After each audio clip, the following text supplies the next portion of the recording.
Here I am with the video sped up 10 times unboxing a pizza oven thing that's already assembled. It's only got 3 parts. It's got the oven, it's got the stone that sits inside there, and it's got a pizza peel. Also comes with this cool recipe book and instruction guide. Got 5 recipes for a pizza in there with the homemade dough. All right, now I was in the market to get something like this to go on my rocket stove because I wanted to have wood-fired pizza or figure out how to make something. I was actually looking at making one out of a beer keg. But anyway, I was looking at other ones, and I was contacted by this company. I'd never heard of them before, Geras, however you pronounce it. And I said, that's exactly what I'm looking for.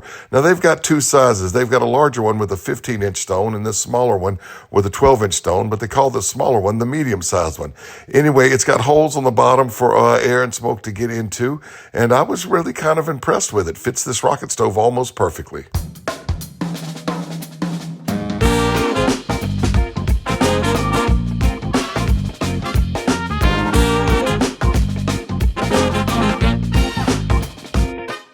All right, so that's my rocket stove from Patriot Metalworks and Smokers. Echo in Mississippi, it says right there on the side. I've got a review on this rocket stove, and this is how it fits on it. Right there. So the 2 sides here, I've got maybe a 1/4 inch clearance on the grill top and maybe a 1/2 inch clearance right there.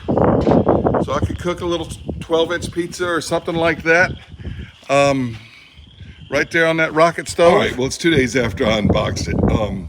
As I said, I wanted it to use on my rocket stove. I'm gonna show you at the end a couple of pictures of it sitting on a couple of my other favorite grills, and I'm probably gonna use it on those grills too, because I think it's gonna fit real well with those. But I'm gonna test it with 2 frozen pizzas. I've got some pin oak, post oak, and red oak. That's a sort of a mixture to go in my rocket stove. This is the main reason I wanted to get one of these things. And like I said, I was looking at them, didn't know about this brand. This brand contacted me. Time to fire up the rocket stove and see how if I can get wood flavored pizza on it. We're gonna just test it with a couple frozen ones. All right, I got some of that packing paper down here. This is how you like the rocket stove from Patriot Metalworks. It's got that ashtray there, and you just put stuff down there.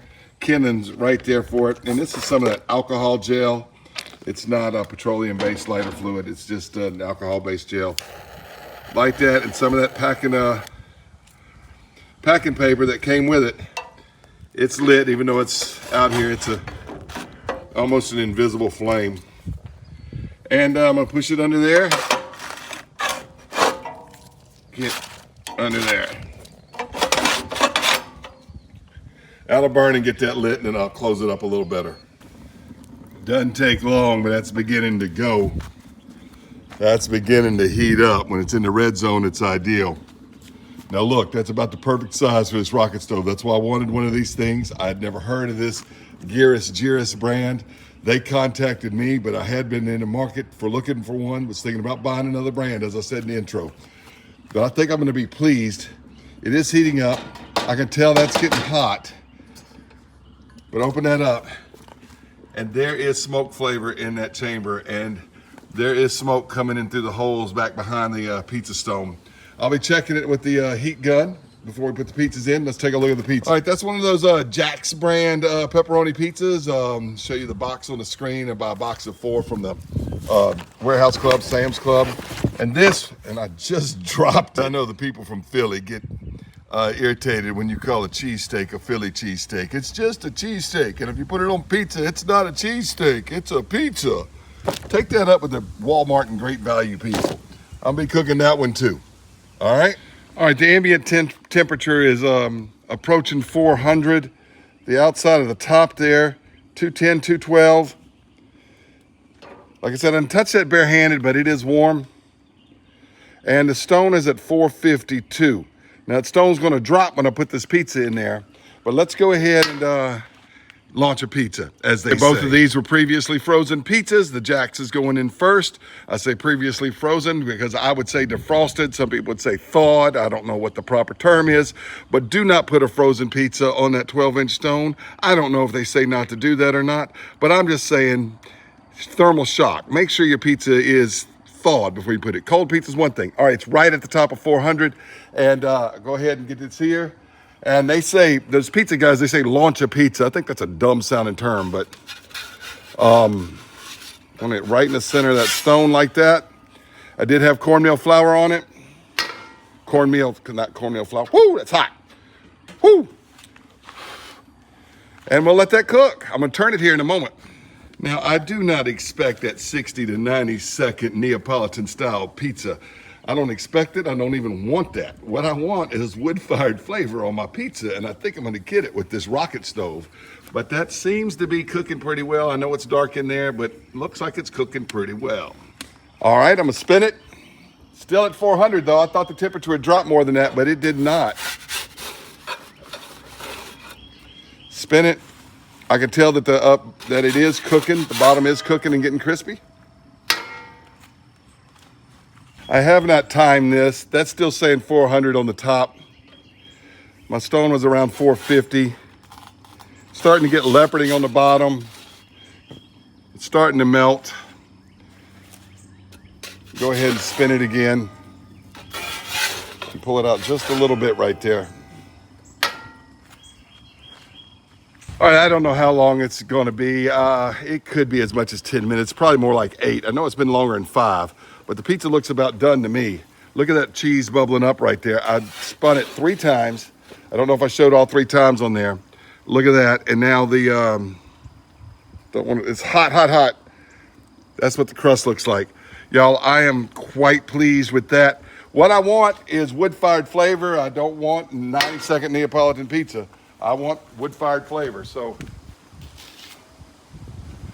All right, well, it hadn't been too long. Only about 30 seconds. I don't know if that stone's recovered or not, but that's up to around 450 now on the top. And this is the Philly cheesesteak pizza. It said creamy cheese sauce. It's some kind of white sauce. I don't know if that means it's got Philadelphia cream cheese in it. That wouldn't make it a cheesesteak. Got beef, peppers, onions, and provolone cheese as the topping. And let's get it in here.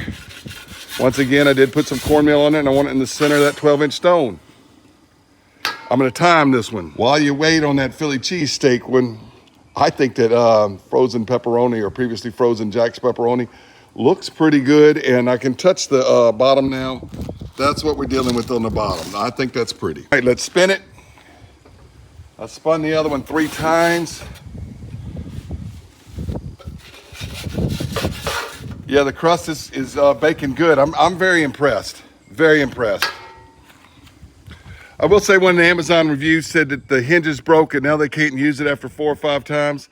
Those hinges don't look the most sturdiest in the world, but I expect them to last a few years if I take care of it. But even if they break, I could just go to the hardware store, buy new hinges, rivet them in there, or use screws and bolts to put them in there.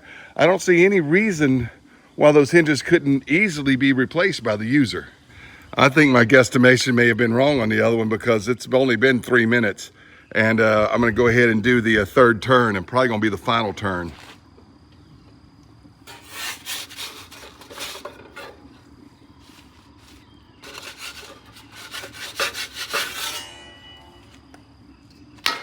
All right, right at 5 minutes. So I guess the other one was not quite 8 minutes. I was just guessing because this was right at 5 minutes. That stayed at 400 just about the whole time. Got it about 450 when I pulled the other pizza out. But this one's ready. I like the way it's melted. I like that. I like that. I like that. I like that. And a little more leoparding on the thing. So the stone is getting pretty hot right there.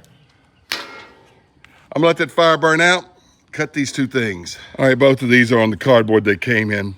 That one looks beautiful, that pepperoni. This one here with that white cheese looks, but if you wanted it to look a little more brown, you could dome it, but I think it looks fine. You got brown around the crust. That provolone cheese melts a little different than the cheddar or mozzarella, whatever on the pepperoni. Let's go ahead and cut these. Like I said, and they're 2 different brands of frozen pizza as well, 2 different styles. One's got the red, traditional pepperoni.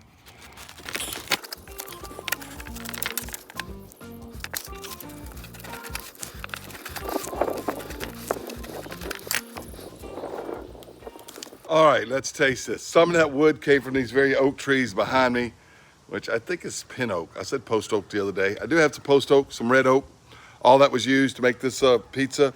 Once again, this was frozen pizza. I'm just testing the thing out to see if it cooks pizza. It cooks pizza, so now I'm willing to put effort in to make my own pizza.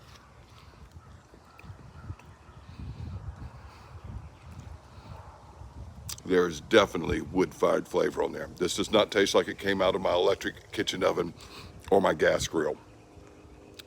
Not overpowering, not too faint, just about right. But then again, I like strong flavors, so I like a lot of wood smoke. Somebody might think it's too much. I don't think that's too much. I was worried it might be too much.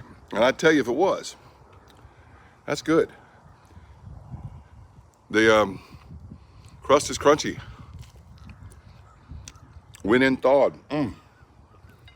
That's good. Got wood flavor on it. Definitely, that's exactly the kind of thing I was looking for my rocket stove. All right, let's try the Philly cheesesteak one.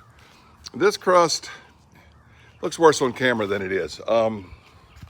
Wish I could show some light on it. It's nice and brown, but it's not black. Could have domed it maybe, but I think if I was cooking more than one pizza and I was afraid that I would check that stone, I'd suggest getting an IR gun like mine from Thermalworks. I'll have a link down below to Thermalworks. Check that stone. If I thought the stone was getting too hot, I would pull it off of there, let it cool down a few minutes, put it back on, then cook the third or fourth pizza.